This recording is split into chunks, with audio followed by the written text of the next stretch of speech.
जय शिवराय मित्रांनो पीएम किसान सन्मान निधी योजनेअंतर्गत लाभार्थ्याची नवीन नोंदणी आणि त्याची मंजुरी याच्या संदर्भातील एक महत्त्वाचा अपडेट आजच्या व्हिडिओच्या माध्यमातून जाणून घेण्याचा प्रयत्न करणार आहोत। मित्रांनो, पीएम किसान या योजनेअंतर्गत नवीन लाभार्थ्यांना नोंदणी करता येते।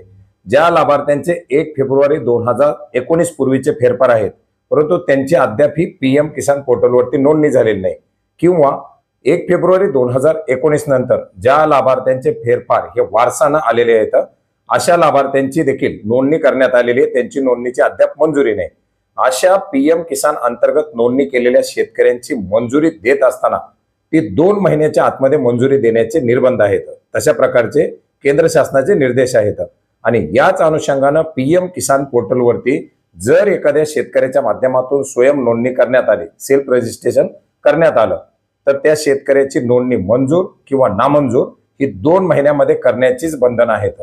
आणि याच अनुषंगाने कृषी विभागाच्या माध्यमातून काही महत्त्वाच्या अशा मार्गदर्शक सूचना देण्यात आलेल्या आहेत, ज्याच्या माध्यमातून पीएम किसान सन्मान निधी योजनेअंतर्गत लाभार्थ्याची नोंदणी केल्यानंतर तालुका कृषी अधिकारी किंवा जिल्हा कृषी अधिकारी यांच्या माध्यमातून त्या नोंदणीला मंजुरी देण्यासाठी अधिकार देण्यात आलेले आहेत। आणि फक्त तालुका कृषी अधिकारी किंवा जिल्हा कृषी अधिकारी यांच्या माध्यमातूनच त्या नोंदणीला मंजुरी द्यावी।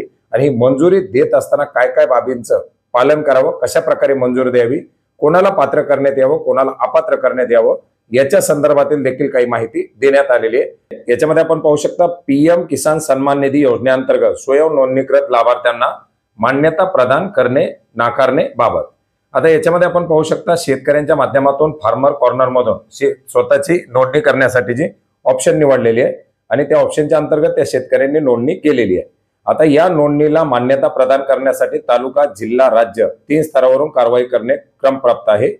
याच्यामध्ये तालुका, जिल्हा स्तरावरती अप्रूव्हल देण्यापूर्वी सदर शेतकऱ्यांची तालुका, जिल्हा स्तरावरती योग्य ती पडताळणी करून मान्यता प्रदान करणं नाकारणं यासाठी कारवाई खालीलप्रमाणे करायची। याच्यामध्ये शेतकरी यांनी पीएम किसान पोर्टलवरती नोंदणी केल्यानंतर तो डाटा मान्यतेसाठी प्रथम तालुका लॉगिन मध्ये उपलब्ध होतो। स्वयं नोंदणीकृत लाभार्थ्यांना तालुका नोडल अधिकारी म्हणून तालुका कृषी अधिकारी, तर जिल्हा नोडल अधिकारी म्हणून जिल्हा कृषी अधिकारी यांनीच मान्यता प्रदान करावी। जरी पीएम किसान पोर्टलवरील लॉग इन सुविधा तहसीलदार आणि निवासी उपजिल्हाधिकारी यांना उपलब्ध असली तरी त्यांच्या स्तरावरून स्वयं नोंदणीकृत लाभार्थ्यांना मान्यता प्रदान करू नये। तालुका लॉग इन मधून डायरेक्ट एंट्रीच्या पर्यायामधून approval of self register farmer या पर्यायावरती क्लिक केल्यानंतर सेल्फ फार्मर रजिस्ट्रेशन डॅशबोर्ड उपलब्ध होतो। सेल्फ फार्मर रजिस्ट्रेशन डॅशबोर्ड मधील पेंडिंग पर्यायावर क्लिक केल्यानंतर स्वयं नोंदणी केलेल्या लाभार्थ्यांच्या याद्या मान्यता प्रदान करणे अथवा नाकारण्यासाठी उपलब्ध होतील, अशा प्रकारची माहिती याच्यामधून अधिकाऱ्यांना देण्यात आलेली आहे। सदरच्या पोर्टलवरून एक्सेल फाईलमध्ये कॉपी करून भूमी अभिलेख नोंदीप्रमाणे 1 फेब्रुवारी 2019 पर्यंतची जमीन धारणेनुसार पात्रता तपासण्यासाठी सोबतच्या प्रपत्रामध्ये संबंधित तहसीलदार यांच्याकडे त्या याद्या पाठवण्यात याव्यात। अर्थात 1 फेब्रुवारी 2019 पर्यंतची जमीन धारणा आहे की नाही हे तपासण्यासाठी तहसीलदार यांच्या माध्यमातून पुढे कारवाई केली जाईल। तहसीलदार यांनी तालुक्याची गावनिहाय प्राप्त यादीमधील शेतकरी यांची भूमी अभिलेख नोंदीप्रमाणे 1 फेब्रुवारी 2019 पर्यंतची जन्मधारणा याच्यामध्ये अपवाद काय, तर 1 फेब्रुवारी 2019 नंतर वारसा हक्कानं वारसाच्या नावे झालेली जमीन धारणा ही पात्रता निश्चित करून तालुका नोडल अधिकारी अर्थात कृषी अधिकारी यांना ही यादी पाठवायची। त्याच्यासाठी एक प्रपत्र देण्यात आलेले आहे, त्या प्रपत्रामध्ये जोडून ही यादी तालुका कृषी अधिकारी यांना पाठवली जाणार आहे।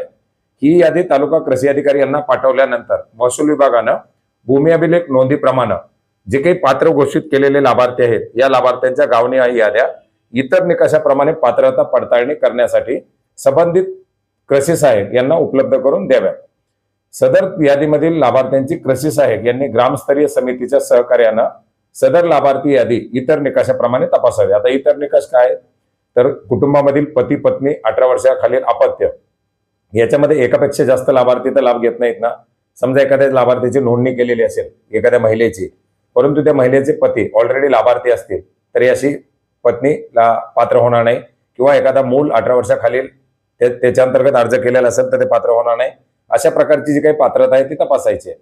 अपात्रतेचे इतर कारणानं तिला बसच नसल्याची खातरजमा करून निकषाप्रमाणे लाभार्थी पात्र अपात्र असा शेरा नमूद करून ती यादी अद्ययावत करायची।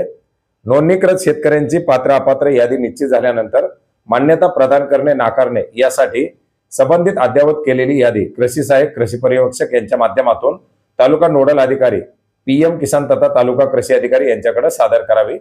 तालुका स्तरावरती सदर यादी स्वयं नोंदणीकृत शेतकरी हे पात्र असल्यास त्यांना मान्यता प्रदान करावी, तसेच अपात्र ठरत असल्यास मान्यता नाकारण्याचं कारण नमूद करून अशी नोंदणी नाकारण्यात यावी। तालुका कृषी अधिकारी यांनी तालुका स्तरावरती मान्यता प्रदान केलेल्या लाभार्थ्याची यादी जिल्ह्यास तात्काळ ईमेलद्वारे सादर करावी। तालुका स्तरावरती मान्यता प्रदान केलेल्या लाभार्थ्याची यादी पुढील मान्यतेसाठी जिल्ह्याच्या लॉग इन मध्ये उपलब्ध होईल। या अनुषंगानं तालुका नोडल अधिकारी यांच्याकडून प्रत्यक्षात अथवा ईमेलद्वारे प्राप्त प्रमाणित स्वाक्षरित यादीवरून जिल्हा स्तरावरती मान्यता प्रदान करणे नाकारणे याबाबत कारवाई करायची। जिल्हा स्तरावरून मान्यता प्रदान झाल्यानंतर लाभार्थ्याची प्रमाणित स्वाक्षरित यादी ही राज्यास मान्यता प्रदान करण्यासाठी ईमेलद्वारे पाठवायची आहे। जिल्हा नोडल अधिकारी यांच्याकडून प्राप्त यादीमधील स्वयं नोंदणीकृत शेतकऱ्यांना राज्य स्तरावर मान्यता देणे नाकारणे याबाबतची कारवाई करण्यात येईल। केंद्र शासनाच्या सूचनेनुसार लाभार्थ्यांना नोंदणी केलेल्या दिनांकापासून 2 महिन्यामध्ये स्वयं नोंदणीकृत लाभार्थ्याला मान्यता प्रदान करणे नाकारणे ही कारवाई बंधनकारक आहे आणि याच अनुषंगाने या जे काही स्वयं नोंदणीकृत लाभार्थी आहेत यांच्या लाभार्थ्यांच्या अर्जावरती कारवाई करावी अशा प्रकारचे निर्देश या पत्रकाच्या माध्यमातून देण्यात आलेले होते।